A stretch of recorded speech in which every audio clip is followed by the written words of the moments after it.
All right, you're live. Oh, I hear feedback. I'm muted. You hear that? Well, maybe that's why. There we go. Okay. I know, I was like, wait a minute, I'm muted. Hi, everybody. How is everyone? Give me your spirit fingers so I know you can hear us. Yay, spirit fingers. All right, welcome back. We've got some great subject matter today that everybody turned in. So just wanted to give a couple announcements as we start. Next week, Thursday, we have our gala or gala. I've heard people call it two different ways. I don't know, whatever you want to, however you want to call it. So we will not be having this Friday mastermind next week. So just know if you show up and nobody's on it, that's because we're all at home with hangovers from the gala or the gala. Another thing I want to mention is, the goal is for these masterminds to be, smaller, intimate groups. I know we have our Monday mastermind, which is amazing. There's anywhere from 500 to 700 people on at any given time. That's through our sister group, the Fast Forward Movement. I've learned so much from that group. In fact, we've moved our level 10 meetings for our leadership team back so we can be there from 1 to 2. So if you guys are not participating in that, it's a mistake. It's a great group. So ours is smaller, intimate, a little more local. We have some out of town people that jump on here, but the goal is for you guys to come with your cameras on, mastermind format, not talking, doing a training. We will let you guys know when we're doing a training, which maybe Amber or Joe or Kelly, want to come back to the group and do a real intentional training. I know Judy did that with us. So if anybody ever wants to bring some of their mind and their power and they want to share and do a training, we would love for you guys to do that.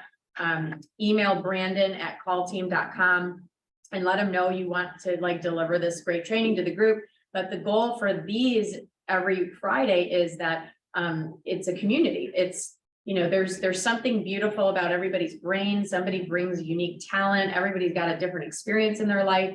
And so I always learn something from everyone, no matter what their production is. I love for you guys to participate. So today there's a few subjects that were brought up last week. I think, Brandon, which ones did we not get to last week? Remind me.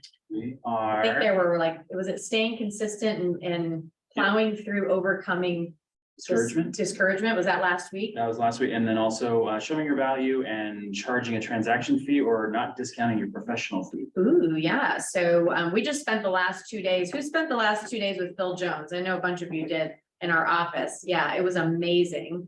And, his whole thing is, a lot of us practice objection handlers.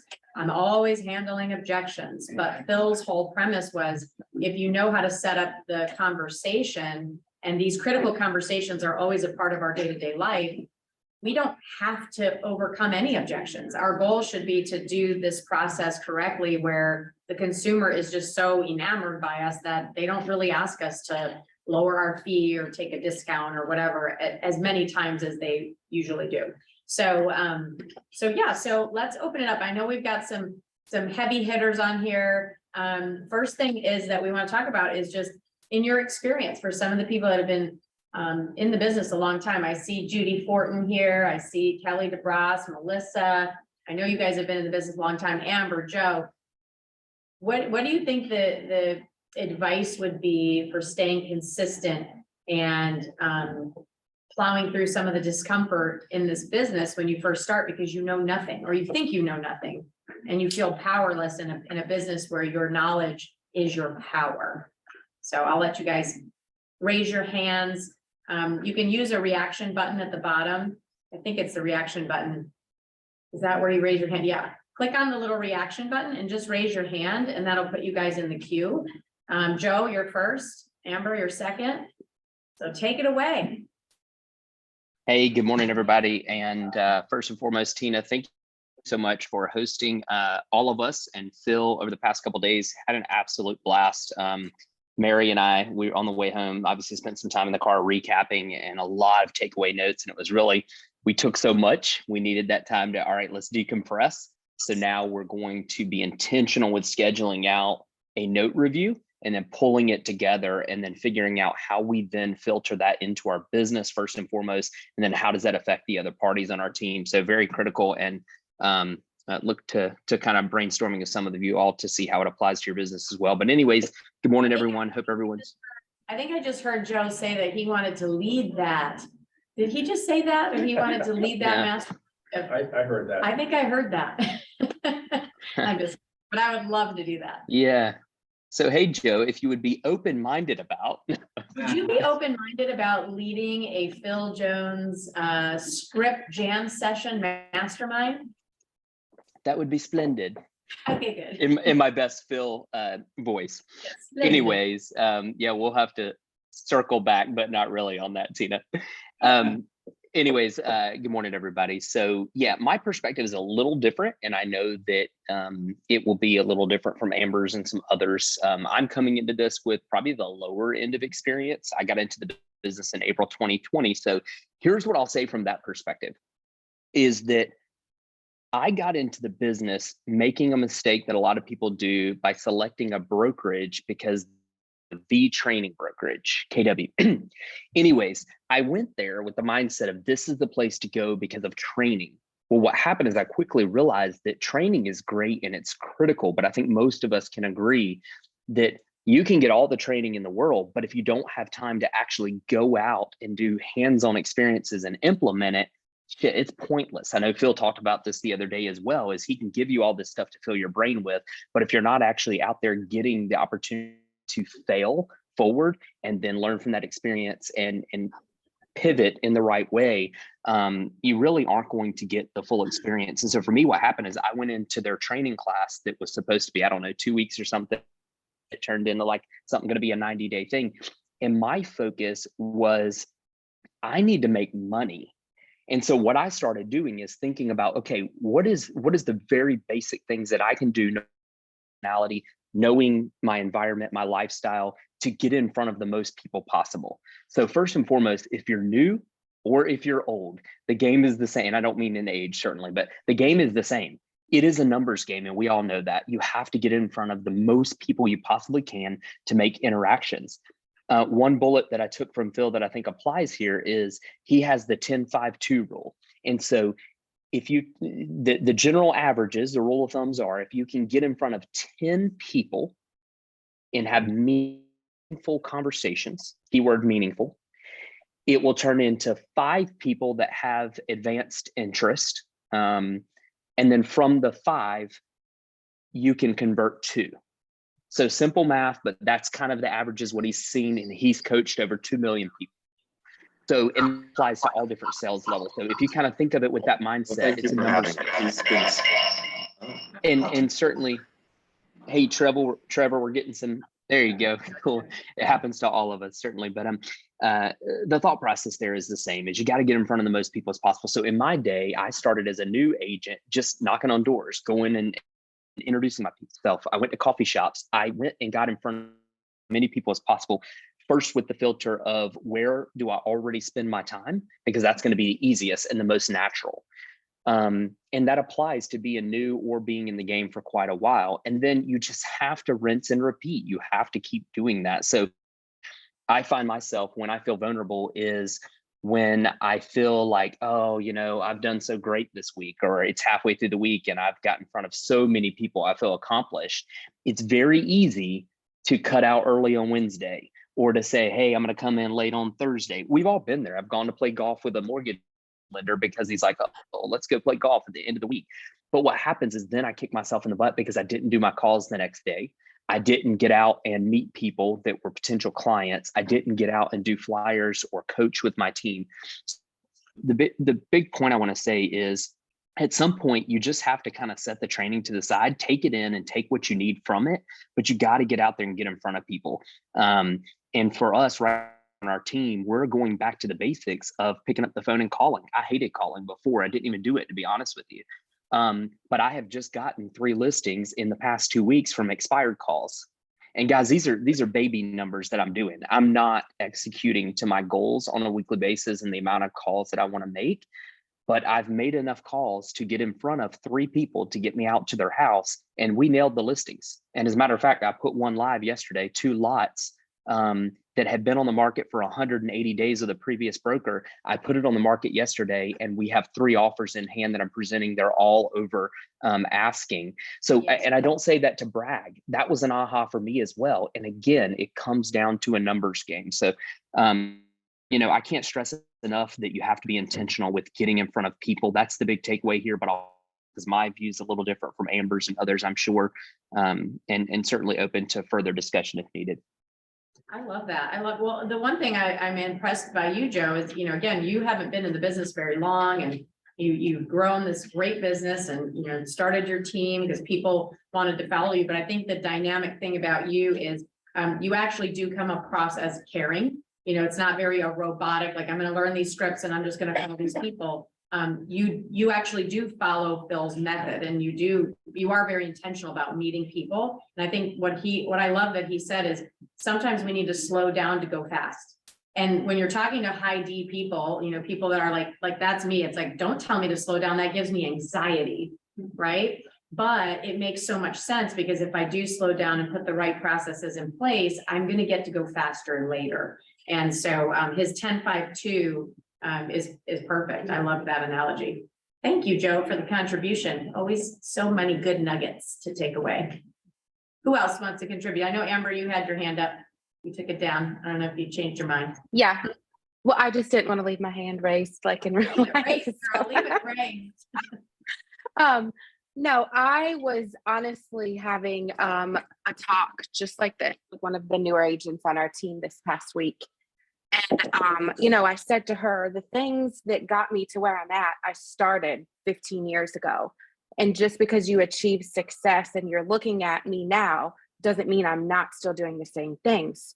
You know, so I said to her, back in the day when I would get up and not feel right and go and do the activities and get rejected, I realized real quick, like I had to prepare myself for the day. So first and foremost, even if you are successful and do not feel peaceful, you need to get up and spend time with yourself every single morning. And if you get into a funk during the day, you need to have something that you revert to. So I literally showed her this binder that I literally created in like 2006 that I used heavily in 2007 to 2008 that was just like full of quotes, full of scripture, this poem of like never giving in and never giving up. And I said, you have to have a foundation that you go to, because no matter what the market looks like and no matter how far you are in your career, like you have to create your own strength, your own peace, and know that this too shall pass. And I said to her, the same way you feel, like I still feel that way. And I think that's probably what keeps most people high level successful, is because they stay paranoid. If you stay humble in your success and stay paranoid, you'll realize you still have to do the same things and even maybe more of them as you become successful. So to me, it's definitely like keeping a routine of mindset, keeping a routine of my environment. I'm getting ready to do a YouTube today, actually, and there's so many little hot little things on here that I just want to like spew at you right now, but I'm going to try not to. But you know, I sold 0 homes my first year. And I'm looking at these new agents that went into the market the last 2 years, and they've sold like 8 to 10 houses and they feel like they've failed. And I'm like, look at me. I sold 0 houses. I kept going. You can't give up. You just have to keep going, but you have to figure out what it is that keeps you going. And to me, I stopped and reflected back on the, 18 plus years I've been in business and really looked at my numbers each year and said, what got me there, but also what kept me there. And I think sometimes we don't stop and slow down and realize, yeah, we're doing good and it feels good, but you have so much more inside of you. And if you get yourself in the right environment and find the people that believe in you, like you can sell 80 houses a year if you want to. You can start your own real estate team if you want to. Like you can do all the things, but it's very easy in this career when you're struggling to like come in your little turtle shell and not get on the masterminds or not reach out to the people doing the things or not go and do the simple activities that it takes to be successful, no matter what level of business you're at. So plugging into an environment that brings out the best in you, having a coach or mentor that believes in you, plugging into a team if you're struggling, are all ways that you can totally keep yourself consistent and overcoming those failures. Because now I know, and I can look at my girls on my team and instantly be like, I've got to pour into her right now because she's struggling. And I've learned her, like, what does it take for whoever it is to overcome the struggle? And I know she's in her mindset. And one of the things we did today on our Monday morning power up goal is, what are the secrets, or what are the things that are harboring you from being the best you right now? And say them out loud. And what are the action steps that you're going to take to get over them? Because I think so many times we just sit there in the fear and sit there in the ugly feelings, and we don't go out and do something about it. And the only way you overcome fear and those ugly feelings is to get into action. I'm going to cut myself off because I could talk about this all day. You have so many good contributions, but the takeaway for me was, number one, she sold no homes her first year. And now, you're selling over 100 homes yourself personally. But she's been doing it 15 years. And the one thing you'll notice is becoming successful is boring, because you're doing the same stuff every single day. But there is no business like this business that's going to pay us $100,000, $200,000, $300,000 to talk to people. Our goal is to become professional communicators and work on that craft every day, like Phil, who's in our office blowing our minds. I read a quote and I reposted on my Facebook for those that didn't see it. I'm going to read it real quick, but it said, lazy people do a little work and think they should be winning. Winners work as hard as possible and still wonder if they're being lazy. And so just the mere fact of people showing up every week, like, my husband would say, why do you have to go to a mastermind every week? Or why do you go to the same 3 or 4 events every week, every year out of town? They're saying the same thing. I've been to those events with you. They say the same thing, Tina. Why do you pay thousands of dollars? I said, because sometimes you just get bored and you need that re-inspiration that there's other weirdos out there like us. And we need this community to come together to remind us that Amber, yep, she wakes up and she writes in her journal and she has a routine. How many people I've heard other successful people say they have a routine? Like, this is not rocket science. It's just that she consistently does it. Now, I'm not a big morning person. I don't have this big, amazing morning routine, like people think I should have. And I still made it. So it just depends. Like, that feeds Amber and her brain in the morning. I just was like, get out of bed and get my teeth brushed and get to the office and do my role play. Like, that was my morning routine, but it worked for me. Before we go into the next person that might want to contribute to this, mindset, which I think Joe and Amber did an amazing job. I want to celebrate Chanel, who's on here, who is she has a brokerage in Chapel Hill for those that don't know her, but she's still an independent agent. And she was just named one of the top 10 individuals for all of EXP, 87,000 agents. Congratulations, my love. Thank you, Tina. Thank you all. I'm excited to share my story with everybody at a different time, but what Joe and what Amber and what all of you all are sharing, when I moved to North Carolina 10 years ago, I knew one person I went to college with years and years prior to that. And it is boring building a successful business. However, we are professional matchmakers. That's what we do. We literally meet with buyers and sellers and match them with the home, of their choice, or help them sell it. And it's not always sexy work, right?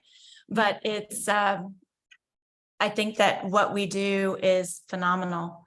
I think what each of you do, helping people transition and, wherever they are in life is huge. And I am incredibly lucky to have Freedom Builders. I'm incredibly blessed that I sat down with April Stevens at a TMLS board meeting afterward. And she's like, girl, sit down. Let me tell you about EXP. And she just, she did. And you could just see it just emanating from her, this passion.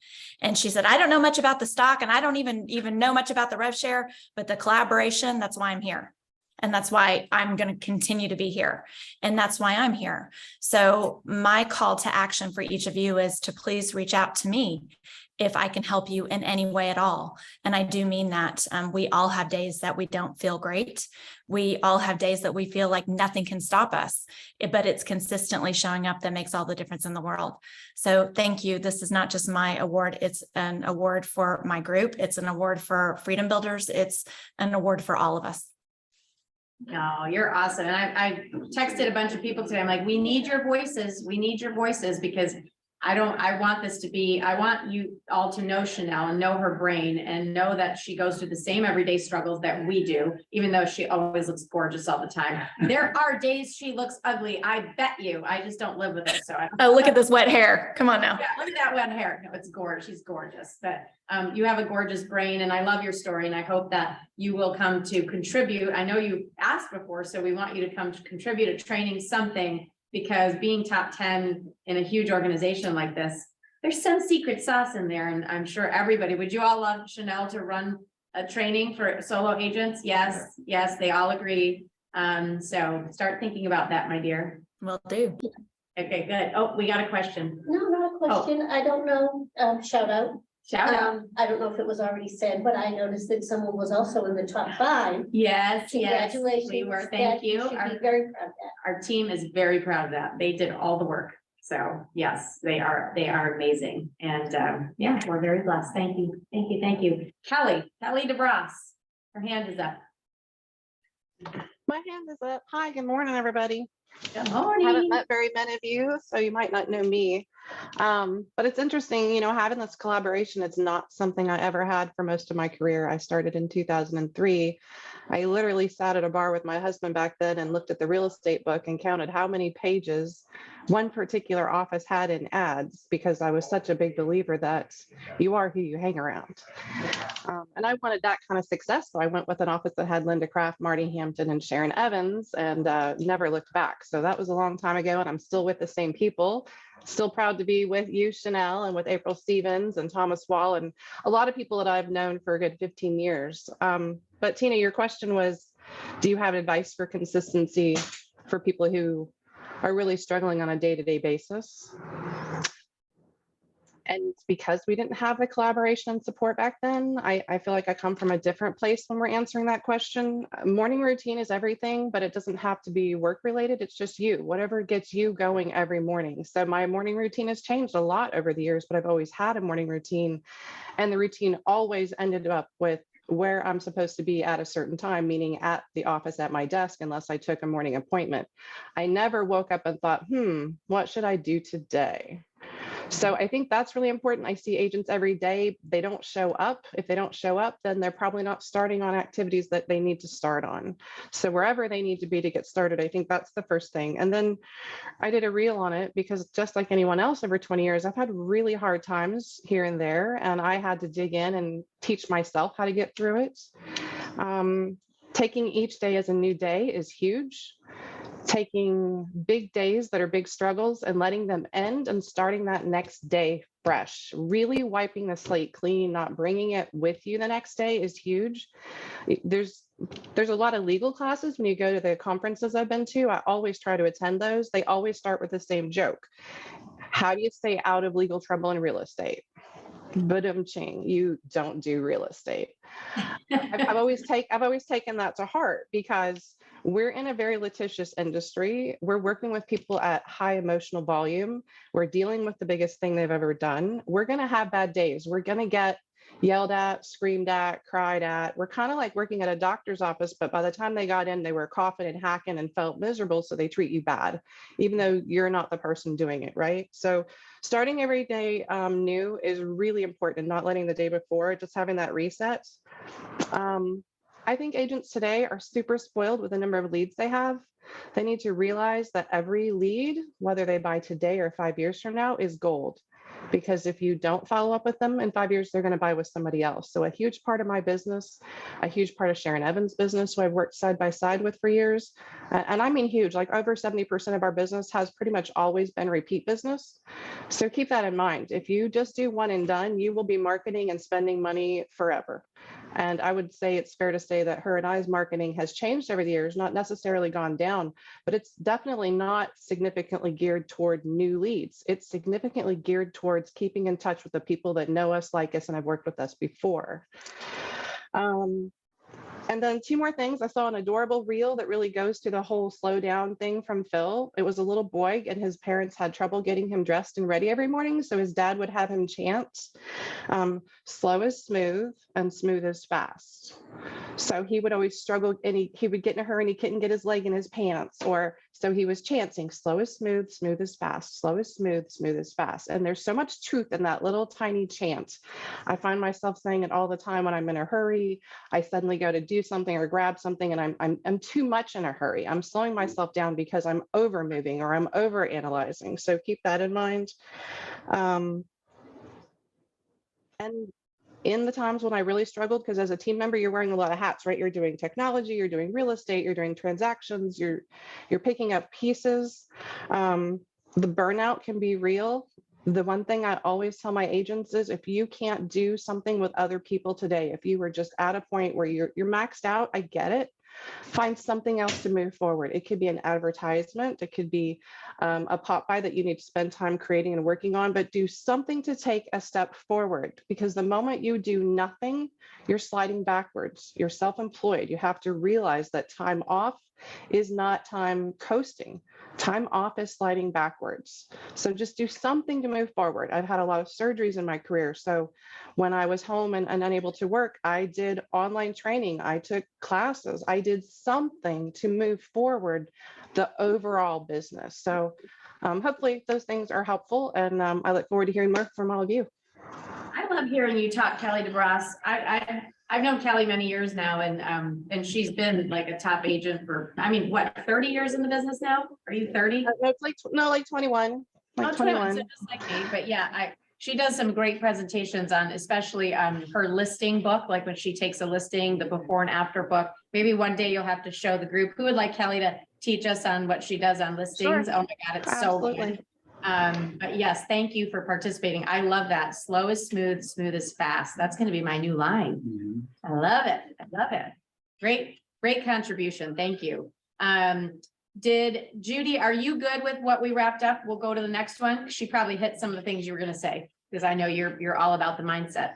All right, so let's go to the next question. Maybe Judy, you can lead us off on it. I don't know, you might know this one. But a lot of people struggle with charging a transaction fee or not discounting their fee.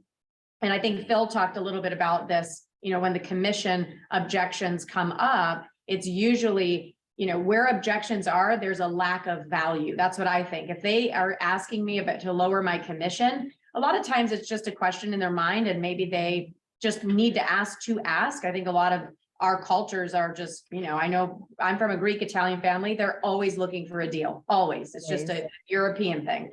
And so I'm that way. I'm just going to ask, but I'm still going to buy the product. So I don't get offended when people ask. I just smile and say no. Any other questions? Because I'm confident in my ability to deliver the service that I just presented. If they push back, I'll dig more. But just know that if you keep getting that question, that means there's a lack of potentially some value there. So how do you guys overcome the maybe commission objections and or the professional $295, $395? I know there's some people on this call that charge almost $495 or $595 and have been doing it for years. And if you're an individual agent, that is extra revenue to your business. So Judy, you want to take us down that path? Yep.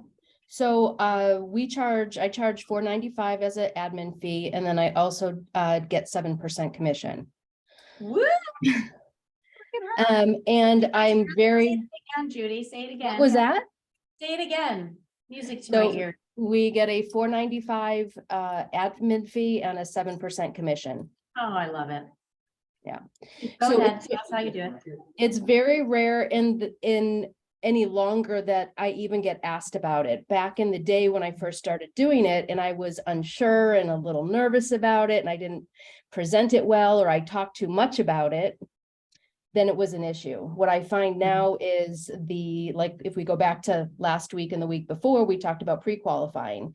I think setting up who you are from the beginning, how you talk to someone on the prospecting call, or you're meeting at the coffee shop or however you're first meeting somebody, then you're pre-qual so that you're treating this so strongly that you are the professional that when you show up, and not everybody has to show up in a suit, but dress up nice, dress up what's nice for your area and have it, if you are wearing a polo and jeans, make sure it's really, crisp and tight, whatever it is, so that when you walk in there, they are seeing professional. And that it's, sometimes I still walk out and think they didn't even ask. I've had a couple people say, I don't care what you charge, as long as you do what you say you're gonna do. So a lot of it is going to be for newer agents. You don't have a track record. So again, like we talked last week, again, you want to use your teams, use your companies, and you have to present that in a way that they don't realize that it's not yours. The minute you hesitate, they're going to catch it. So you have to practice it, practice it, practice it. And if we go back to the discouragement a little bit is, and what Joe said is you have to fail forward. You guys have to go do this. And that's why I say to people that are new, go out to appointments that you know you're not going to get. Go practice. It's not a waste of time right now. It's a waste of time when you're doing a lot of business to go out on something you know you're not going to get. But go do it and practice it right and do everything. And then let them tell you no. And it's okay because you knew they were going to tell you no. Oh, go ahead. So I put all of this is on the contract, and most of the time right now, I no longer have to explain the 7% or any of that. If I'm asked, I just I ask them a question because I don't explain anymore, even though I want to. I ask them the question and say, with everything that I've shown you just now, do you feel I can get your home sold? They'll say yes. Great. And with knowing that I can get your home sold and other people who have sold saw the value, do you now see, can you really, let's look at the value of paying what pay for what you want to get. Sorry, I didn't say that very well, but it's basically letting them know, hey, look, you're going to pay for what you're going to get. And this is what it takes. So it's a matter of the confidence of how you even say no, any other questions. So I understand this is a lot of money. Gosh, and if you can see the value of what I've just shown you, let's go ahead and move forward, because you will get the 7% of the work that I'm going to do for you. And if I have to explain more, I can go into a whole bunch of stuff and we can do a whole training on it. But it's really just the confidence of your worth of those dollars. And it depends on the market. It depends on the market. If I'm going to split it, it's going to depend on the market. If I'm going to give the buyer's agent 4%, I've done that back in 2006, 7, and 8.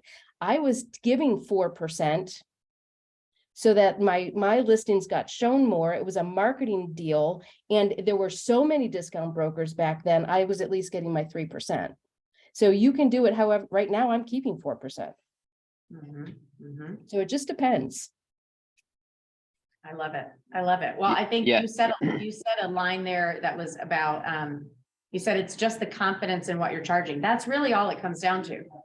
Because you're using, I think, and maybe you can do a training on this. I'm sure. Would everybody love Judy to go deeper on 7% and the $495? Yes, everyone's like, woo. So Judy, you're on the hook for that. Okay, I'll do that. Yeah, that would be great. But like, there are people that will tell you, like, negotiate it down to 5. Everyone's charging 5. So they don't believe in the value of what they're bringing. And I think you use a canned listing presentation, correct? I do. You do that. Okay. So I want to say it's probably similar to the one that I grew up with. Yes, I've changed it a bit, but yes. Okay. So what I think is, like, when we were doing that as well, when you're leading the consumer and you're asking all the questions, and Phil touched on this, yesterday, the person who's asking the questions is in control. So a lot of you are going out to appointments that are not the result of what Judy's doing, because Judy is asking a ton of questions. And then that person, kind of, not that they're backed into a corner, but they trust her. They want to be led, and they want a strong advisor. And there's a lot of objection handlers that we can use. I'm sure Judy can coach us on, because Judy is a coach. For those of you that don't know, she's been coaching for 20 years now, and just went back into production. And you're a new agent in Utah. If you really look at it, she's a brand new agent. She had no sales under her and has no team under her, but yet she's taking listings every single week now at 7% and $495. Nobody has an excuse. I don't even sometimes know the neighborhoods I'm in. I mean, Exactly. Seriously. That's why I find it so fascinating, like because it's what Chanel talked about. She was in a new market. She had to figure it out. I've done the same thing. I don't know where I am, but I know I can ask a lot of questions and show my value, but I believe that value. The first 6 months that I was here in North Carolina, I couldn't sell one home. I went on multiple appointments. I did not believe that I was a good fit for them because I felt out-knowledged. The sellers knew more than me. I was like it was a mindset issue for me, and I could not take a listing to save my life. And I had 7 years in the business in Michigan, but the minute my coach really helped me, hey, princess, put your crown back on. A house is a house is a house. That's what she'd say. It was Kathy Anderson. I love that. And she was right. She's like, you're expecting them to ask you these questions, but you need to build that self-confidence back. And then we listed and sold 36 homes in that next 6-month period. So it was just a little bit of a confidence shift. Does anyone else want to add to what Judy was saying? Because I think that's great points. Joe, I think you had your hand. I just wanted to thank Judy. That was great information. And what I pulled from that, and you were probably thinking the same, Tina, was going back to Phil. Number one is the person that is asking the questions holds the power always.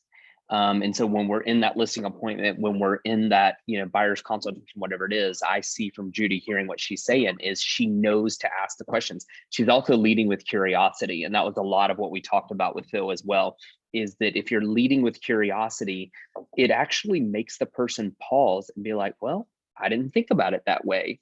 And you end up convincing them, and hell, they end up convincing themselves that they're drinking the Kool-Aid, and Judy's got them where she wants them, right? And then she keeps asking questions versus just shutting up and sitting back and letting them kind of think too long. The last thing I would say that I took away, Judy, that I really liked was you didn't allow them to know how long you've been in the business, that you're new in that area. And that I did that when I first started out, and everybody that's brand new can do this, is if you look busy, you are busy. If you look confident, you are confident. So that's just, how do you solve that? Well, you be the guy or girl that can outsmart them. You bring the most data. You do the most legwork behind the scenes. Post the social because you look like you're active and you're getting out in these neighborhoods. If you've never been in the neighborhood, hell, go do some videoing in the neighborhood. If you've never been to that new construction neighborhood, go talk to the sales rep and do a spotlight, do a video. And then all of a sudden, when they ask you about the neighborhood, you say, hey, as a matter of fact, we did a video production here. And they will shut up about asking you how many homes you said there. And if you do it beforehand, they won't even ask you. So anyways, I took away really powerful stuff from you, Judy. So thank you. Yes, thank you. Thank you. Chanel, I think you had your hand raised.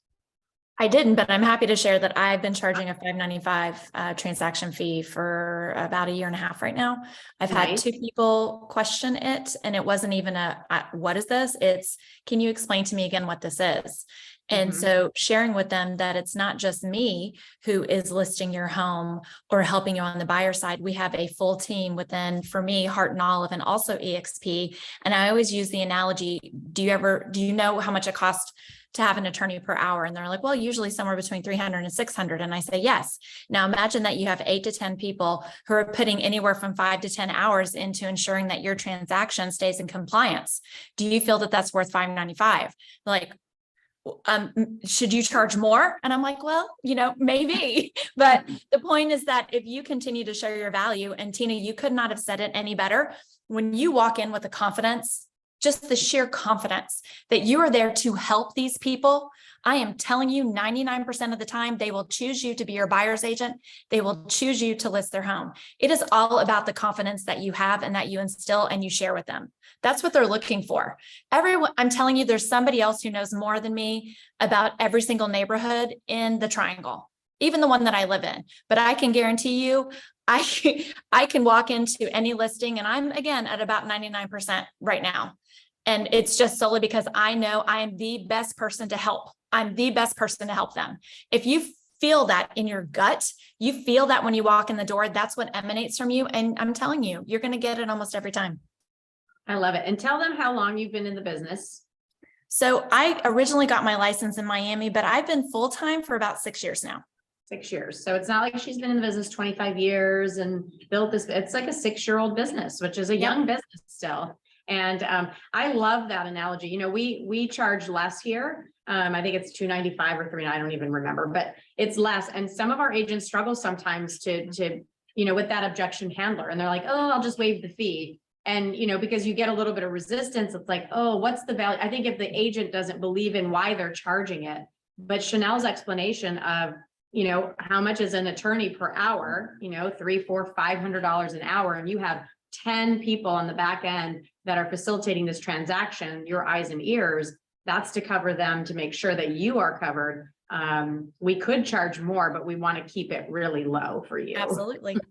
Yeah, I love that. So hopefully, did that help you all with the transaction fee? Mhm. Who else has another handler for that objection? Who else charges a fee that has a great handler for that? Anybody want to share? Anyone? Well, we have charged a fee.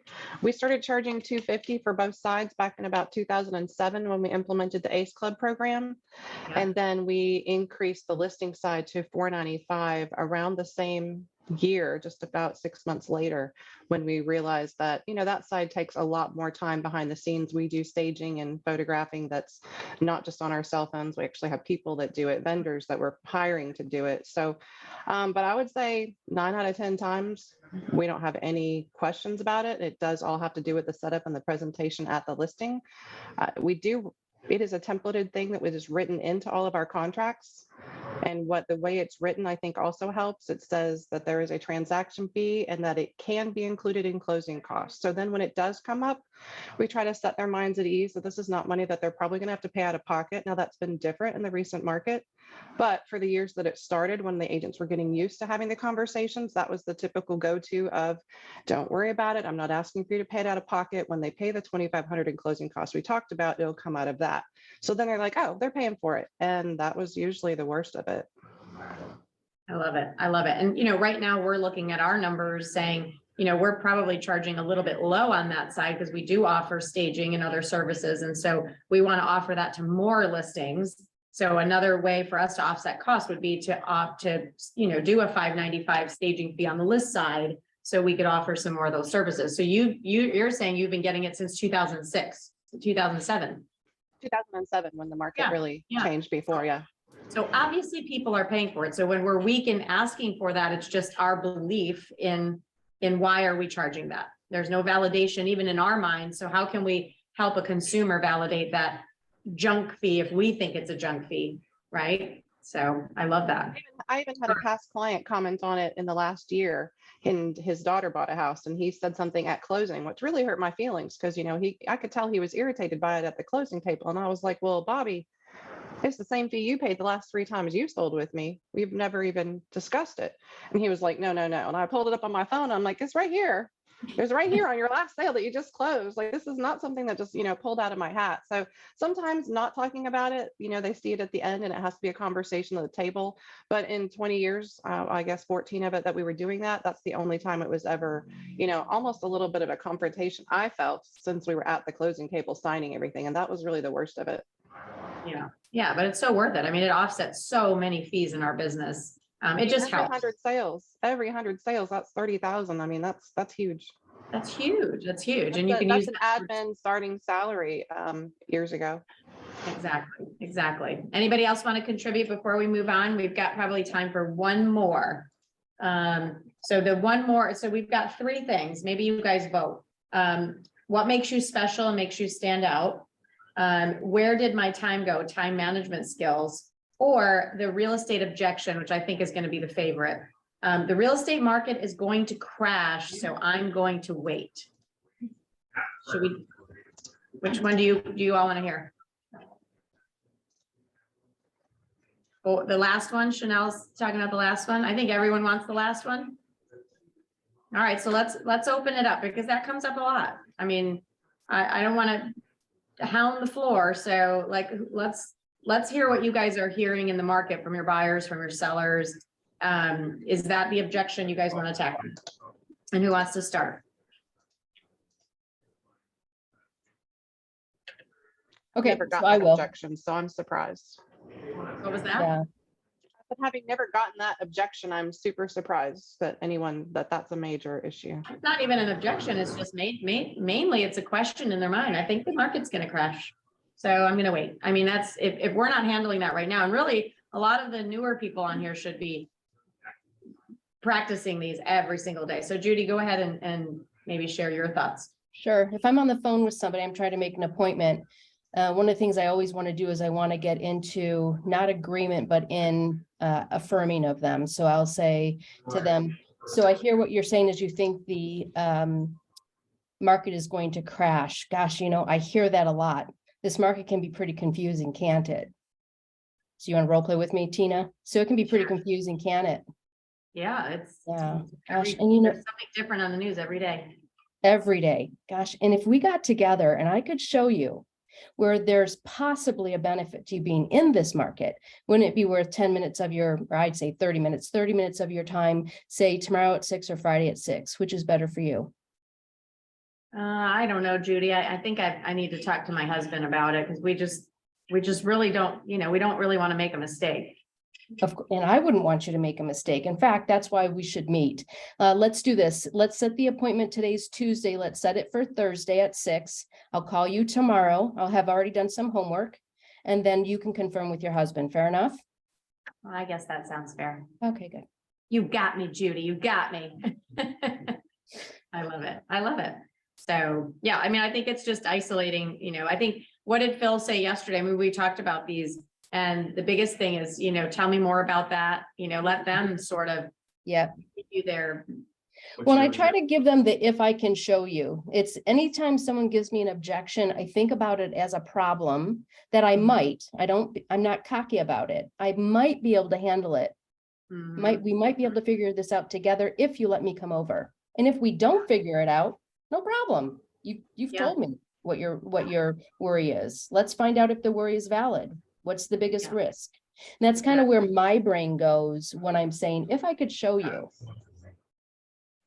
Right. If they're, you're Yesterday, I leaving. think I would, Go ahead, Kelly. I was gonna say after yesterday, I think I would start with, well, tell me, what's your experience or your understanding with what happened in 2007 and 8? Because I worked through it. I'd love to hear your 2 cents on it. We're not in the same situation. So I feel like all of us should be able to have that conversation about how I don't see that. Now, I don't know all of your markets. In our market, I don't see it coming anytime soon. It's doing exactly what we thought it would do last year at this time this year. Exactly. Yeah, Brandon said that. He shouted it out. He said, if somebody says that, what was it? What is your understanding of when the market's going to crash? Yeah, what is your understanding of when the market's going to crash? You throw it back on them because what Phil was talking about is it's sort of when they start hearing what they absolutely understand about it, they realize they don't understand anything about it. And the biggest issue that they're having is they're afraid to make a mistake. If they buy high, if they buy low, and Phil had all these amazing, lines, which we'll have to go back and, weed through them, but it's just, it's getting them to talk more. I think Judy, yours is the simplest, right? If I could show you, maybe I could help. But markets are going to go up, they're going to go down. So what I hear you saying is you're going to try to time the market, sort of like timing the stock market. I mean, how does that work out for people? Yeah. Can you time the stock market? Because you can't. That would be combative, but I'm just saying in my mind, that's what I'm thinking. Like, you can't time the stock market. Who else wants to contribute to that thought? Well, I think just to add to what y'all were talking about, Phil, you could then take it a step further in that dialogue around keeping folks focused on the here and now. And I think there's 2 different places to look at it. I mean, knowing kind of Cary and Raleigh and knowing Charlotte, okay, right now we're still hammering out houses. We're selling them at listing or above in most cases. So it's kind of like, okay, well, let's kind of pause for a moment. What you're saying is that's the future, right? Okay, well, let's look at right now. We're having the dialogue about the possibility of selling your house or helping you buy a house right now, right? So wouldn't you want to take advantage of how it's really awesome and how it's going right now? The other thing that Phil talked about is if you're working with a buyer, say, okay, well, let's talk about that a little bit. You're currently looking for a house. You wouldn't be looking if you weren't able to afford it, right? And so you start going into the now. So they're actively looking, they're actively can afford that house. Well, if you start talking about, how long do you think you would stay in the house? And they say, well, at least till the kids are through high school. And you calculate, okay, the kids are in, elementary now. And so they're going to be there quite a while, right? So you say, okay, well, what size house would you need? Okay, you need at least 5 bedrooms so the kids can spread out when they're teenagers. Okay, Well, is it better for you to go ahead and get that, that little bit bigger house now, knowing that you're going to stay in it? You would go ahead and get into the house. And even if the market went a little crazy, you wouldn't be putting off future plans of having to buy a second house to keep up with the growing family or the family expanding. Let's go ahead and do it now if you can afford it, so that even if the market did take a turn, you're already secured, you're already in that home, and you're not going to have to compete in that market that sounds scary to you, right? And so I think, and that's not exactly how he said it. I'm trying to piece together what I learned over the past 2 days, right? But, Yeah. kind of thinking about it in a different light of, and you might be able to upsell them. I mean, you might be able to get them into something bigger because they're thinking, well, hell, I don't want to have to compete in the market.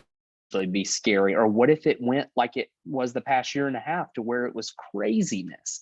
I don't want to play that ball game, right? Let's go ahead and spend a little bit more, maybe $500 more per month, and we can afford it to get into something we can stay in for 15 years versus 5. Agreed. I mean, that's Can a great. I have an point. example of that too. Tina, do you remember my mother-in-law, Nikki? Yeah. Okay, so when my husband and I were, this is talking about, just like Joe was saying, the fluctuation in the interest rates for our buyers. So when my husband was getting out of the military and we were moving from California back to Michigan, my mother-in-law was a broker. That's how I got into the business. I'm gonna one day do a thing about how I didn't ever want to be a real estate agent. Anyway, so we were moving back to Michigan, and a few months before we were moving, we knew we were moving, and she gave us market information, and interest rates were like 6%. This was back in 1994. So we moved back to Michigan, we got it into rental, and by the time we were ready to buy, interest rates had gone up to about 8.5% to 9% with really good credit and money down. So we were looking at a huge difference in payment. So we still looked at houses, and we are getting down to the nitty gritty. And my mother-in-law is from Belgium, and she has this deep, beautiful French accent. So she can tell you to go fuck off and it sounds beautiful. Excuse the language, but it is amazing. It is amazing. So she sits, and she is beautiful too. But she sat us down because we were at the point, we found the house we loved. And she sat us down and she said to us, I have to ask, one, you've talked to Kim, the lender, you can make this payment. Yes, we can make this payment, but we don't want to, right? That whole thing. We don't want to. And she said, well, I have to ask you, are you buying this house for an investment, or are you buying this home to raise my granddaughter in? I was like, and it was a good eye opener for me because it was an investment. And she said to us, homes can be a good investment. Sometimes they're not, but they will always be a place where you're going to raise a family, bring your friends and family in, and things like that. So you have to decide, investment or a home. We bought the house at 8.5%. Well, I'm glad Judy brought that up, because that's the objection handler. It's not even an objection handler. It's just to get them thinking, and we used to say too, it's like, are you buying this home for an investment? Or are you buying it for your family? Yeah. I get you don't want to make a mistake, but in the last, 7 years, 10 years, most people that buy a home and live in it for their family for the next 7 to 10 years, very rarely has anyone, I don't have one person in my history that has lost money that has stayed in a home for more than 10 years. I don't have one. That's my experience. And I've gone through several, market cycles. So it's like, that's the thing. It's like, you can time it. That's for investors. But this is your home. So I love that story, Judy. That's awesome. That's awesome. Amber, take us home, Amber. Take us home. I was going to say, I hate to follow that story because, I'm all in my emotions after. I know, I right? love that. On Monday's mastermind call, they really talked about getting people to stop in their emotions and think logically, but also get them in the motion of when they have to make the decision in the moment. So it's not so intense and hard to make in the moment. And we had our girls role play 3 or 4 questions this week, and I'm just going to repeat them out loud. But if you were going to wait to buy a home, what are you waiting to happen? And if you know that prices were going to potentially go up, then what are you going to do? Are you waiting for the interest rates to drop? If interest rates were to drop and the prices were to go up, would that really work for you? And if you can buy at a lower price today and refinance later, is that something that would work for you? And I think those simple questions get people to like truly grasp reality and not live in their emotion. And I think if you can get them to go on that journey at a buyer consult or during the listing presentation, it makes your job so much easier when that actually comes to life and they're all in their emotions. Because hopefully these questions make them emotionally dump in this moment and not in the moment where you need to get them to move forward. So we thought that those were super powerful and ones that we're adding to our script book. I love that. I love that. Do you want her to repeat those questions, everyone? Repeat those? Yeah. Can you repeat those for them? Okay. Yeah. If you are going to wait to buy a home, what are you waiting to happen? Okay. And then if you know now that prices were going to potentially go up, then what would you do?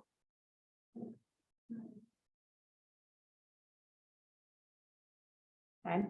And if somebody were to say, I'm waiting for the interest rate to drop, you would say, if interest rates drop, but prices are a lot higher, would that really work for you?